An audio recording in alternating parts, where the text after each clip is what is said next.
Hoje, continuando segundo Coríntios, essas cartas tão importantes, né, de advertência, de correção, que Paulo tinha escrito à igreja de Corinto, quando ele soube das coisas que estavam acontecendo lá, como eles estavam longe, né, não só de Deus, mas do caminho, dos ensinos que Paulo tinha dado a eles. Então, esse capítulo 7 é um capítulo de...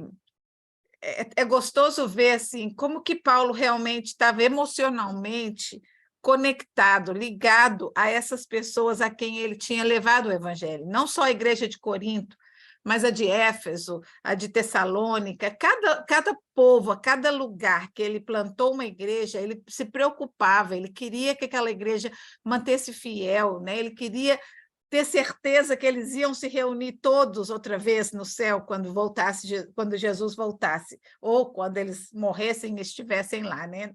A maneira dele falar, ele tinha certeza que Jesus já estava para voltar, né? Imagina nós, né? A gente está com mais certeza ainda, né? Porque já passou tanto tempo.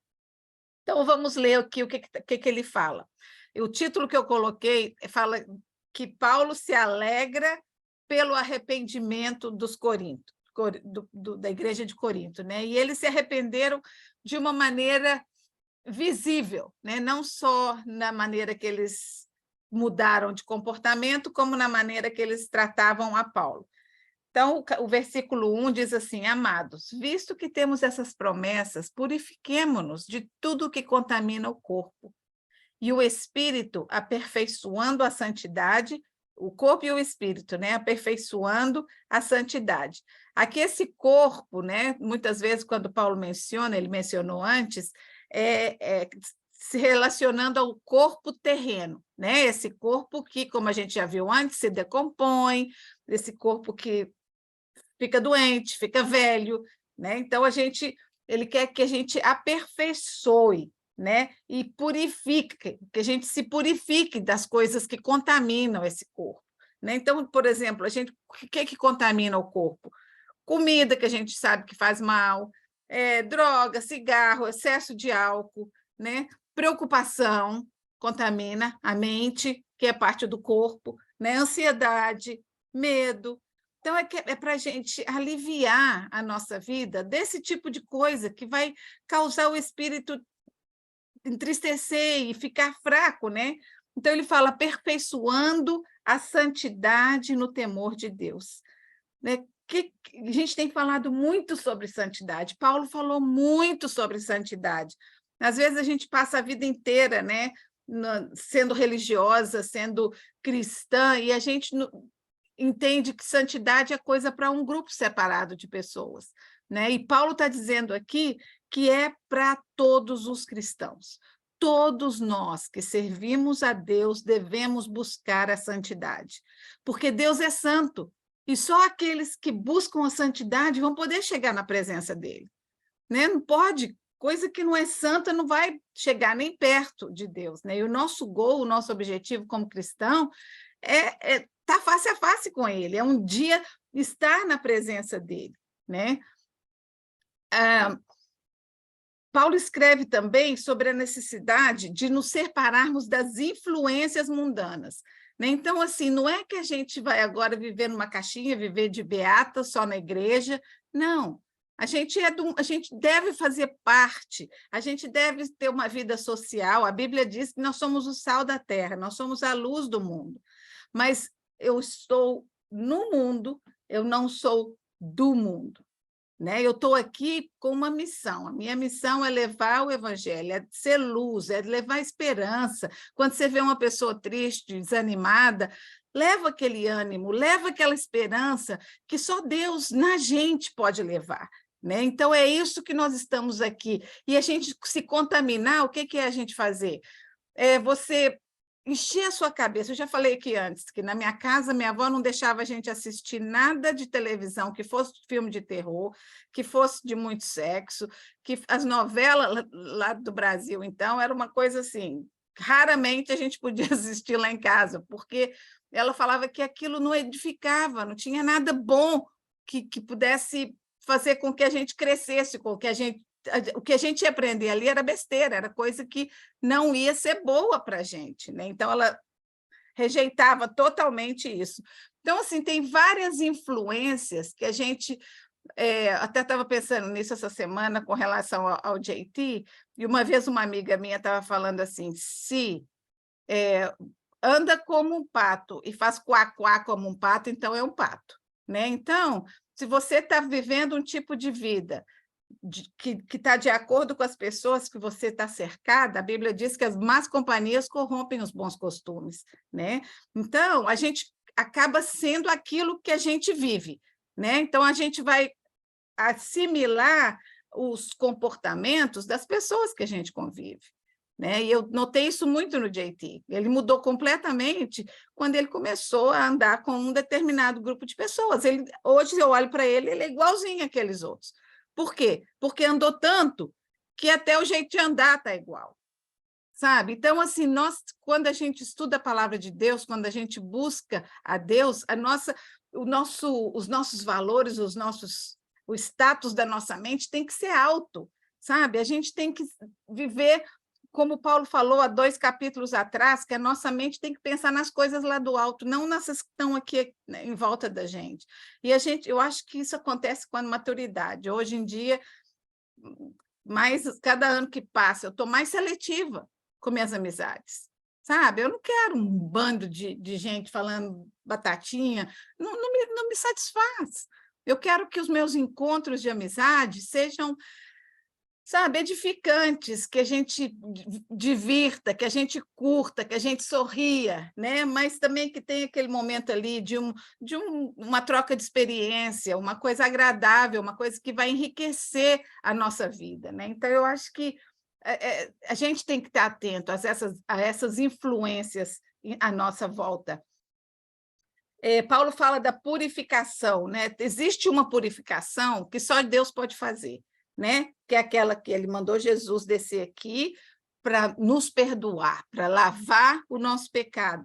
Então, essa purificação, né, quando a gente aceita, porque também não é para todo mundo, você tem que aceitar.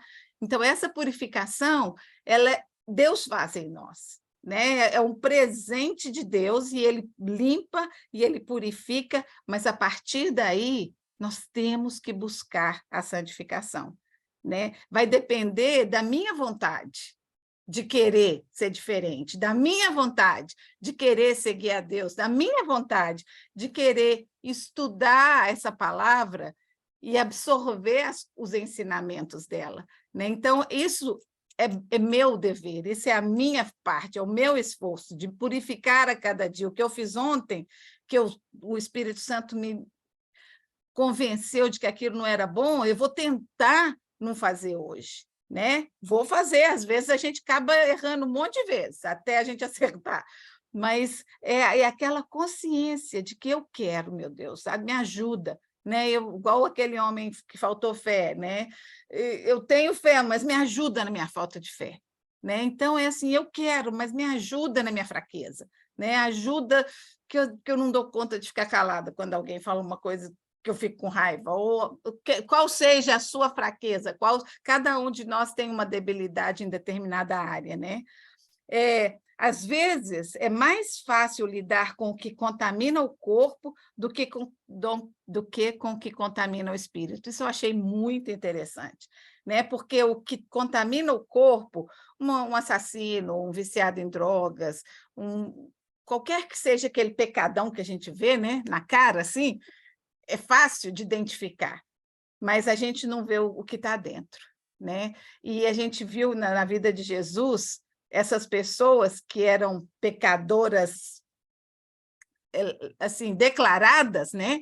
Foram as que mais se aproximaram de Jesus.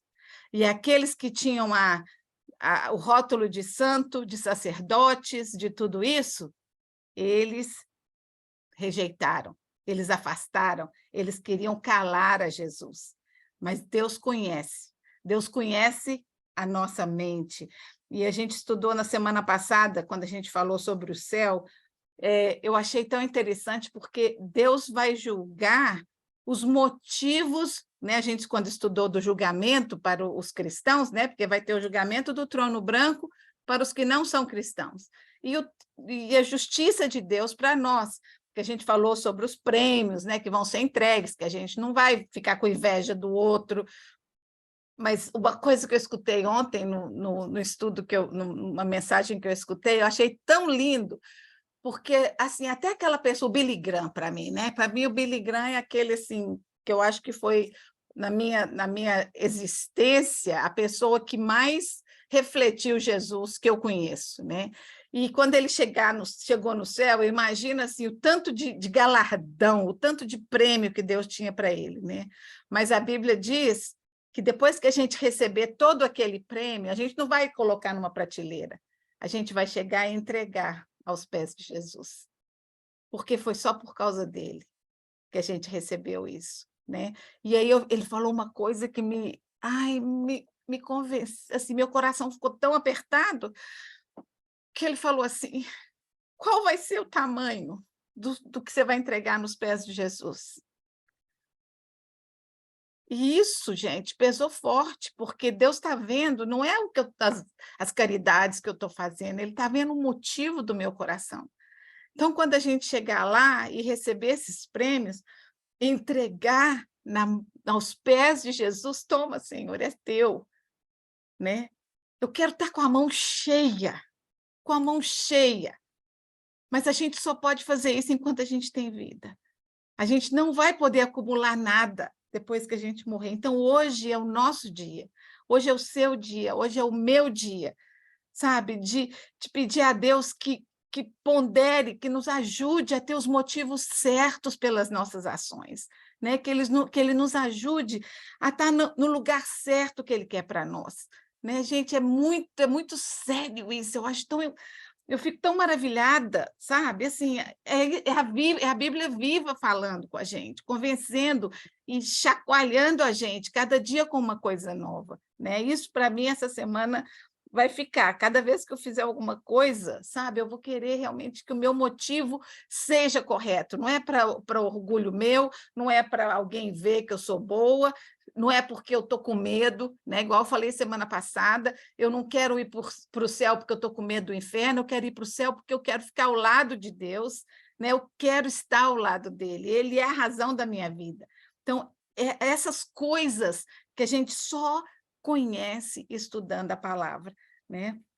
Nosso orgulho, nosso legalismo, nosso egocentrismo, autorretidão, amargura, ódio, podem ser muito piores de se lidar do que os pecados mais óbvios da carne, né? Porque essas coisas ficam guardadas, você consegue camuflar, né? Às vezes você consegue até ficar perto de uma pessoa que se odeia e até conversar civicamente, mas por trás existe aquele sentimento, né? E diante disso, outra coisa que eu escutei semana passada, isso foi na minha leitura da Bíblia. Eu vou até ler, porque eu não quero falar errado, e para mim também foi outra convicção. Eu já assim, Deus já falou para mim várias vezes sobre o perdão, né? E a gente já estudou várias vezes aqui sobre o perdão, porque eu acho que isso é uma área que as pessoas mais têm dificuldade na vida, é de perdoar. Né? Perdoar coisas do passado, perdoar coisas do presente. Às vezes a gente vive agarrado naquelas coisas que nos fazem sofrer porque a gente não quer perdoar. Né? E ela falou assim, eu não sei se eu coloquei aqui, mas ela falou assim, o caminho para sair da jaula da tristeza, da amargura, é com a chave do perdão. Talvez a pessoa que você está perdoando nunca vai saber que você perdoou, mas você se libertou. Você abriu aquela porta e saiu para o que Deus tem para você de verdade, sabe? Para você não ficar carregando. E é isso que a gente, às vezes, pensa assim, quando eu perdoo, eu estou fazendo para outra pessoa. Não, você está fazendo para você. Né? É que nem aquela pessoa que põe um peso, uma coisa de ferro e pula no mar, né? Quando você perdoa, você tira aquilo de você e joga lá. e você não vai carregar mais aquele sentimento, né? Então, é, é isso que Deus te oferece, sabe? É esse tipo de perdão, é um perdão que é o mesmo que ele dá. Eu não mereço ser perdoado e ele me perdoou, né? Eu sou rebelde, né? Eu às vezes rejeito, eu às vezes nem dou a atenção que Deus merece, mas ele me ama e ele me perdoa a si mesmo, né? E é esse perdão que ele quer que a gente ofereça, né? Não precisa de você voltar a ter relação com a pessoa, não precisa a pessoa nem saber. Às vezes a gente fala assim, vou pedir perdão para a pessoa. Se é um irmão, ou uma tia, ou um pai, uma mãe, eu acho que a gente tem que fazer isso. Mas quando é uma pessoa que você não vê todo dia, que está lá, mas está atrás na sua cabeça, toda vez que você lembra daquela coisa, aquela raiva levanta de novo, joga fora, abre essa jaula e deixa ir embora, sabe? Porque você vai ser beneficiado. À medida que continuamos a estudar as cartas de Paulo, vamos notar várias vezes que ele voltou a abordar esse tema, né? Esse tema da santificação, o tema de purificação, o tema da justificação. Então, assim, ele bate na mesma tecla, uma e outra vez, né? Porque é importante, são coisas importantes para o crescimento espiritual. Vamos continuar lendo. Apagou. Aí ele vem, concedam-nos lugar no coração de vocês. A ninguém prejudicamos, a ninguém causamos dano, a ninguém exploramos. Não digo isso para condená-los, já que vocês estão no nosso coração para juntos morrermos ou vivermos. Então, Paulo está falando, gente, eu amo vocês, independente das coisas que aconteceram entre nós, vou falar um pouquinho aqui do que aconteceu, inclusive eles dizem que existiram 2 outras cartas que não foram incluídas na Bíblia, que Paulo tem escrito, uma antes de 1 Coríntios e uma entre 1 e 2 Coríntios, pelo que ele menciona aqui, que não está relatado. Então, os estudiosos, os teólogos, né, dizem que pode haver tido, não é que teve, mas que pode haver tido 2 outras cartas antes dessa. Então, para alcançarmos a maturidade, é só através do Espírito Santo e do ensino da palavra de Deus. Em Hebreus, eu quero ler para a gente, Hebreus 5, 12. Vou começar no versículo 11. Quanto a isso, temos muito que dizer, coisas difíceis de explicar, porque vocês se tornaram lentos para aprender. Isso aqui, a gente não sabe quem escreveu, alguns dizem que Paulo escreveu Hebreus pela maneira de falar, né? Mas não está totalmente definido quem escreveu o livro de Hebreus. E foi escrito para os hebreus. Embora a essa altura já devessem ser mestres, então aqui está dirigida a um grupo de pessoas que já eram cristãos maduros, já tinham aceitado o evangelho, já tinham aprendido, estavam maduros na fé, como Paulo falou, né? Já estavam comendo carne, mas ainda voltava a fazer as coisas que não devia. Embora a essa altura já devessem ser mestres, precisam de alguém que ensine a vocês novamente os princípios elementares da palavra de Deus. Estão precisando de leite e não de alimento sólido. Quem se alimenta de leite ainda é criança e não tem experiência no ensino da justiça. Mas o alimento sólido é para os adultos, os quais, pelo exercício constante, tornaram-se aptos para discernir bem, tanto o bem quanto o mal. Então, gente, o alimento sólido, se você ficar querendo só escutar as historinhas de Jesus, dos discípulos, aquelas coisinhas lá, os milagres de Jesus, é muito lindo, é muito bom, mas isso é leitinho. À medida que a gente vai aprofundando no Evangelho, a gente precisa de carne, a gente precisa de aprofundar no estudo da palavra, né? Passa lá de Atos, como a gente está fazendo, Mateus, Marcos, Lucas e João, São livros lindos, muitos profundos na palavra de Deus, mas aquilo é a superfície do Evangelho. Né? Quando a gente mergulha, a gente vai um pouquinho mais profundo, a gente vai nas renúncias, né? A gente vai na profundidade de aprender a doutrina do Evangelho. Né? Não é só, Jesus é amor, Jesus é maravilhoso, ele morreu por mim. Não, tem mais, o Evangelho tem mais do que isso. Sem contar o Velho Testamento, né? que é o início da vida de Jesus, é o início da nossa história como cristão, no Velho Testamento, né? Devemos tomar cuidado para que purifiquemos a nós mesmos e não queiramos purificar os outros. Muita gente esquece que tem uma trave no olho e vai querendo consertar o povo em volta, né? Olha ali. Cada um cuida da sua vida.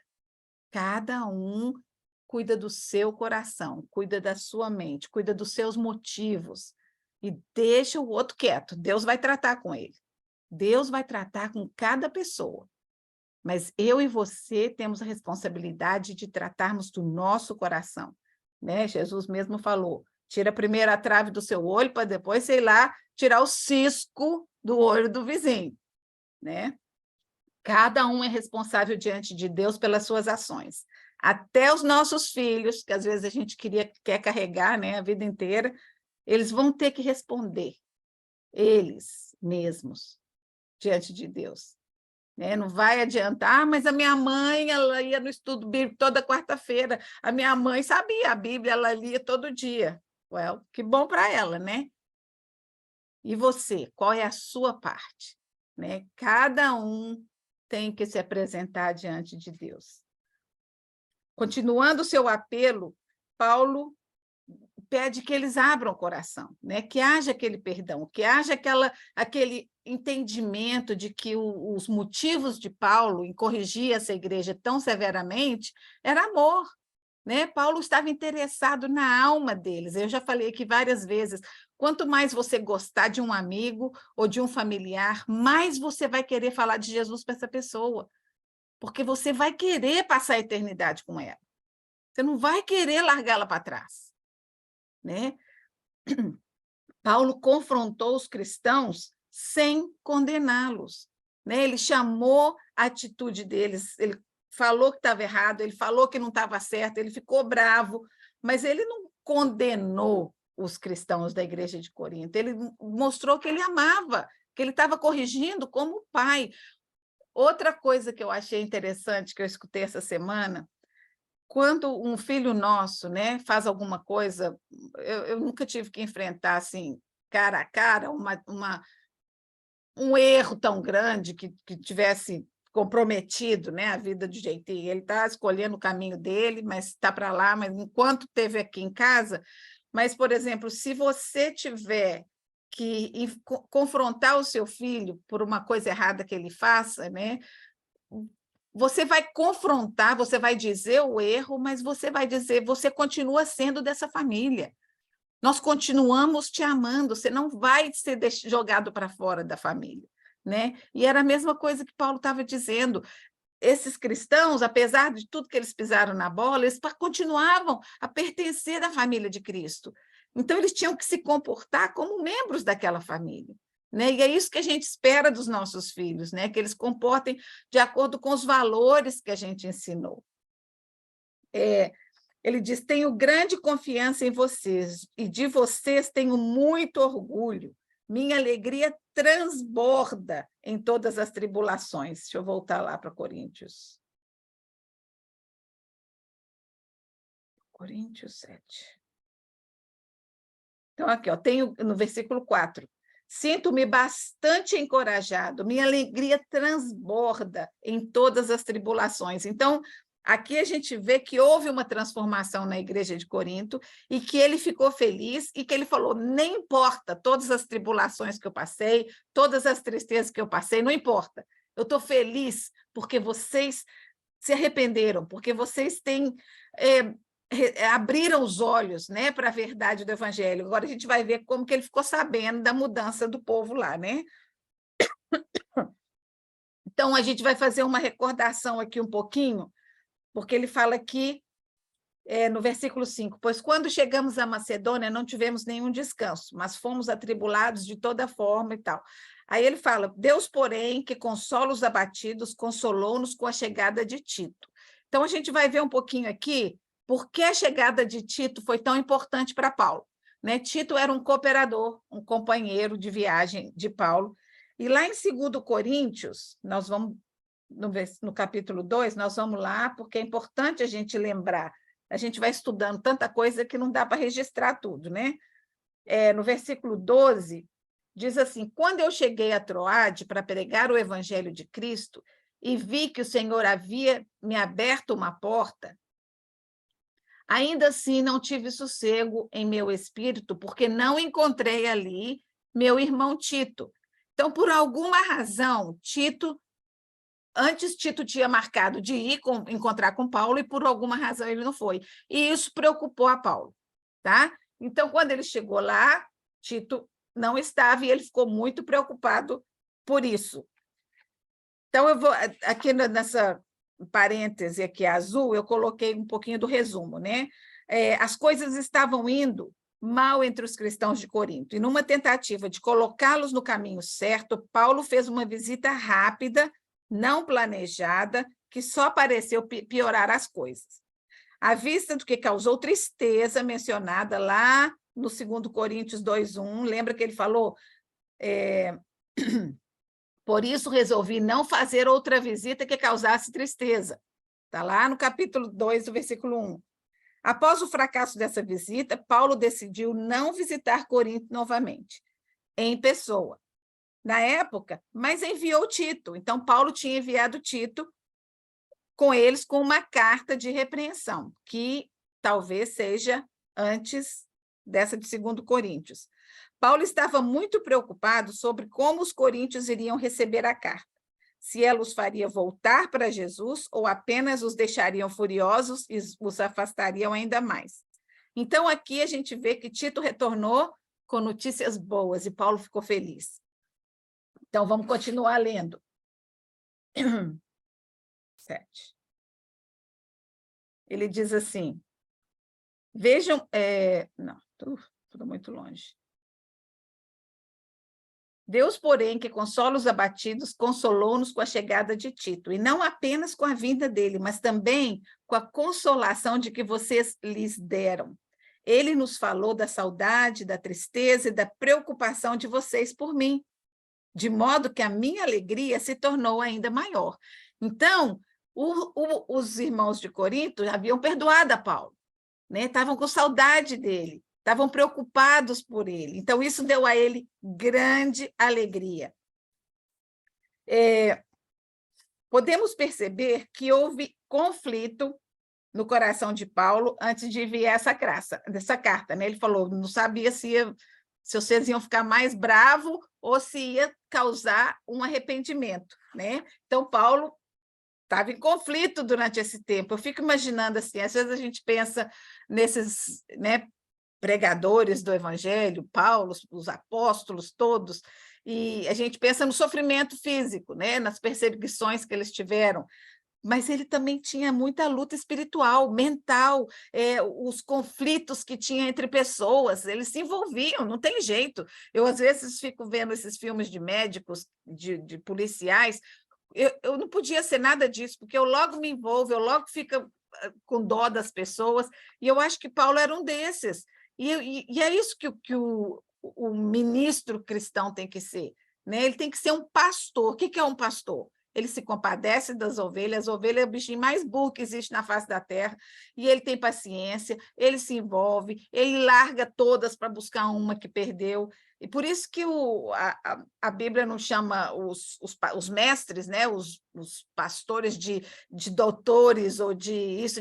Não, eles são pastores, eles cuidam, eles nutrem, eles têm aquele carinho especial, né? Igual a gente com os nossos cachorrinhos, né? A gente ama, a gente vai... E a mesma coisa, né? Não pode separar o emocional. E Paulo tinha muito conflito emocional com essas igrejas que ele atendia, né?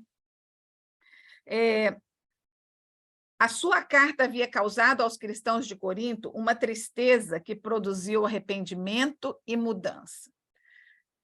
Todas nós que somos mães, né, a gente já viu quando os nossos filhos fazem alguma coisa errada, a gente sabe dizer exatamente se eles se arrependeram do que tinham feito ou se eles simplesmente ficaram tristes porque foram pegos né, ali no momento. É completamente diferente uma criança que reconhece que errou e se arrepende, ou aquela que simplesmente, ai, meu Deus, me pegou, né? E agora? Mas depois vira as costas e vai fazer de novo, né? Então, era isso que Paulo estava dizendo aqui, que aquele arrependimento deles, apesar de ter doído, tinha causado uma mudança, tinha sido para o bem, tinha provocado algo bom na igreja de Corinto, né? No pecado, o prazer passa e a tristeza permanece. A gente já falou isso aqui, quando o diabo tenta as pessoas para fazer algo errado, ele fica ali, né? Naquela coisa na cabeça. Aí a pessoa cede, faz, em vez dele ir embora e largar quieto, ele vai falar, tá vendo? Agora, ó, você é terrível, hein? Não, mas que fraqueza. Como é que você caiu fácil nessa... Então, assim, além de ter cometido o pecado, existe aquela tristeza, né? Aquela tristeza que permanece, né? Mas o arrependimento, quando a pessoa se arrepende, existe aquele arrependimento, gente, que a gente precisa de ter quando a gente se torna cristão, né? Não é, ai, perdoa porque eu falei mal, não. É aquele arrependimento que reconhece, eu nasci no pecado, eu nasci com o vírus do pecado, e eu preciso de um Salvador. Então, esse arrependimento é aquele que só Deus pode fazer em mim, né? Só Deus pode me limpar. Mas, a partir daí, o arrependimento das coisinhas que eu faço todo dia, né? No momento dá aquela tristeza, né? Ai, por que eu fiz isso? Mas no momento que a gente confessa, a Bíblia diz que se confessarmos os nossos pecados, Ele é fiel e justo para nos perdoar os pecados e nos purificar de toda injustiça. Lá em 1 João 1,9 está isso. Então, se confessarmos, Ele é fiel. Então, quando a gente confessa, tem aquele alívio, né? Pronto, já não tem mais aquela tristeza, já não tem mais o peso, né? A tristeza que havia causado o erro se transforma em paz, se transforma em leveza, porque a gente arrependeu, a gente entregou, a gente pediu perdão a Deus. Paulo faz uma clara separação entre a tristeza e o arrependimento. Elas não são a mesma coisa. Uma pessoa pode ficar triste do seu pecado sem se arrepender. A tristeza descreve um sentimento, mas o arrependimento descreve uma mudança de atitude, uma mudança na mente quanto à vida, né? Tanto na mente quanto na vida. Paulo se alegrou por causa do arrependimento verdadeiro dele. Então, continuando lendo, agora, porém, me alegro, não porque vocês foram entristecidos, mas porque a tristeza os levou ao arrependimento, pois vocês se entristeceram como Deus desejava, e de forma alguma foram prejudicados por essa causa. A tristeza, segundo Deus, não produz remorso, mas sim um arrependimento que leva à salvação. Né? Igual eu falei, quando a gente peca, e se a gente não perdoa, tem aquele remorso, aquela tristeza, aquela culpa que a gente carrega, aquela coisa pesada. Mas no momento que a gente confessa, a gente é perdoado. E Deus nos perdoa e fica leve. Né? A tristeza, segundo Deus, não produz remorso. Quantas vezes eu já conversei com pessoas que fizeram coisa errada, ou trair o marido, ou coisa séria. E, ai, eu não consigo me perdoar. Mas Deus já te perdoou. E se Ele já te perdoou, você precisa se perdoar. Né? Deus não deixa a gente viver carregando remorso. Deus dá um fardo leve. Né? A Bíblia diz que o meu jugo é suave e o meu fardo é leve. É esse que é o fardo que a gente deve carregar andando com Jesus. Aí vejam o que a tristeza, segundo Deus, produziu em vocês. Que dedicação, que desculpas, que indignação, que temor, que saudade, que preocupação, que desejo de ver a justiça feita. Nós vamos dissecar um pouquinho essas coisas aqui. Por exemplo, as mudanças ocorridas, né, que Paulo descreve aqui. Então, que dedicação, né? O arrependimento significa dar meia volta e é preciso ter dedicação para permanecer no caminho certo, né? Se a gente não tiver focado, a gente vai errar de novo, a gente vai cair de novo, né? Minha avó falava, e é verdade, a mente vazia é a oficina do diabo, né? Então, se a gente está com a nossa mente longe, vazia da palavra de Deus, ele vai ter lugar. Mas a gente tem que fazer como Jesus e lutar com a palavra, né? Que indignação a tristeza, segundo Deus, produziu, né? Indignação contra o pecado. Ficamos indignados com a nossa própria tolice de nos rendermos tão facilmente ao pecado.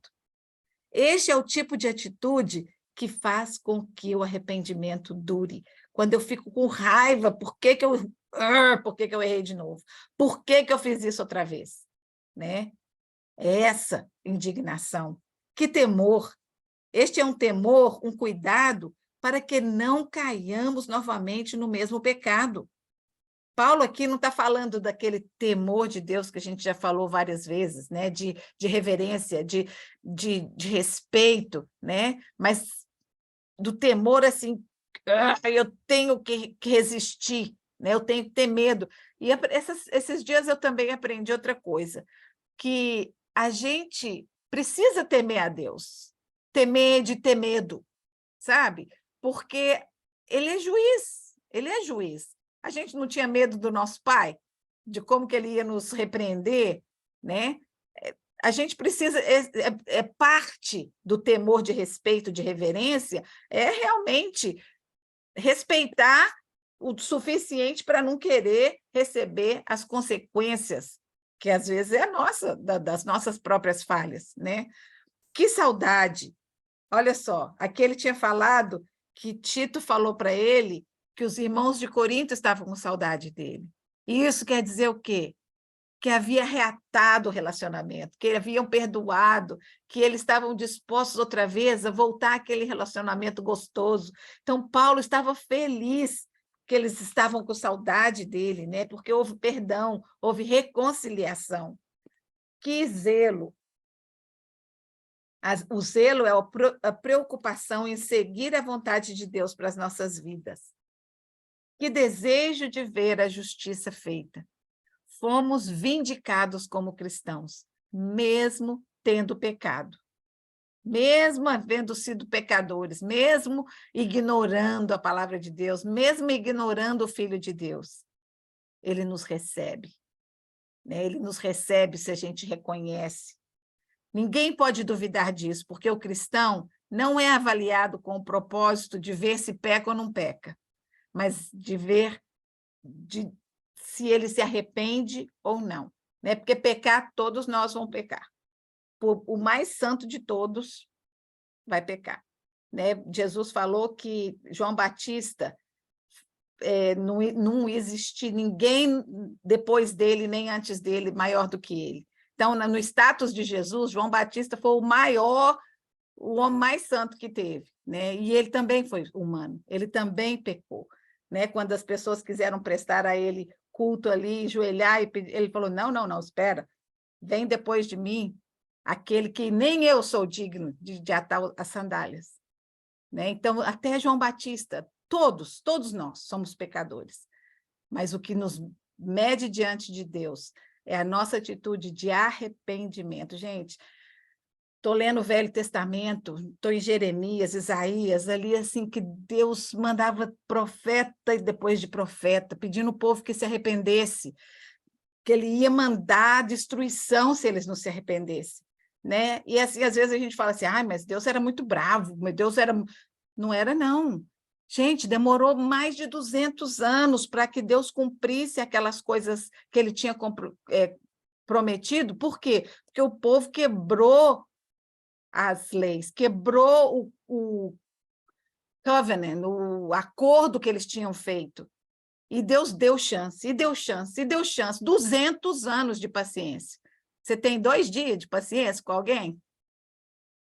Né? Às vezes a gente quer logo... Eu falo que graças a Deus que eu não sou Deus, porque assim, eu ia fulminar muita gente. Mas Deus foi paciente. Mas a mensagem desde lá foi arrependimento. Essa é uma palavra que, se você abrir a Bíblia do começo ao fim, é a palavra mais comprida que vai estar lá. Arrependimento. Sem arrependimento, não tem jeito. Né? Sem derramamento de sangue não há purificação, e sem arrependimento não há reconhecimento que esse sangue é capaz de me purificar. Né? O pecado na vida do homem é inevitável, mas o cristão genuíno recebe do Espírito Santo convicção do pecado e se arrepende imediatamente. Então, o Espírito Santo, quando ele te convence, dá ouvido, arrepende. Quando o arrependimento é marcado pelas características relatadas acima, né? Quando a gente vê as consequências desse arrependimento na mudança de vida, né? Os corações arrependidos, nós somos perdoados e inocentados da culpa, porque o sangue de Jesus Cristo nos purifica de todo pecado, todo. Não tem pecadinho e pecadão. Né? Inclusive, Jesus falou que nos 10 mandamentos, né, são leis que Deus tinha estipulado, e a Bíblia diz que se você quebrar uma, você já quebrou todas. Não é uma coisa assim, eu faço isso, mas não faço aquilo. Não. Se você quebrar uma ali, se você falar mentira, você já roubou, furtou, você já roubou, já adulterou, já jurou falso testemunho, tudo. Né? E eu acho assim, a gente não leva em consideração isso. Né? Jesus toma... a vida do cristão é uma vida... É fácil, porque nós temos... às vezes, não, então não dou conta, isso é muito difícil para mim. Não dou conta de jeito nenhum. Dá, porque a gente não vai sozinho. O Espírito Santo está conosco. Jesus falou, eu vou, mas o Espírito Santo vai vir. E ele vai estar com vocês todos os dias, até a consumação dos séculos. Ele pode estar com você e em você. O Espírito Santo está dentro de nós, gente. Nunca mais a gente vai estar sozinho quando a gente recebe o Espírito Santo ao nosso lado. O versículo 13 a 16 diz assim, por isso tudo fomos revigorados. Então, Paulo foi assim, um banho de alegria para ele, né? Uma injeção de ânimo. Além de encorajados, ficamos mais contentes ainda ao ver como Tito estava alegre, porque o seu espírito recebeu o refrigério de vocês. Eu lhe tinha dito que estava orgulhoso de vocês, e vocês não me decepcionaram. Da mesma forma, era verdade tudo o que dissemos. O orgulho que temos de vocês diante de Tito também mostrou-se verdadeiro. E a afeição dele por vocês fica maior ainda quando lembra que todos vocês foram obedientes, recebendo-os com temor e tremor. Alegro-me por poder ter plena confiança em vocês. Então, aqui Paulo estava dizendo, pronto, né, trabalho cumprido com a igreja de Corinto. Não, acho que não, ainda tem mais uns capítulos aí na frente. A experiência de Tito em Corinto e o seu relatório de lá foram provas seguras de que os cristãos de Corinto tiveram uma mudança de comportamento e de opinião com relação a Paulo. Durante este capítulo, vemos como Paulo estava preocupado com seu relacionamento com eles. Né? Eu acho que a gente não pode desistir das pessoas. Paulo podia ter falado, não, esse povo está muito cabeça dura, vou deixar eles para lá, às vezes, eu faço isso, às vezes eu quero fazer, né?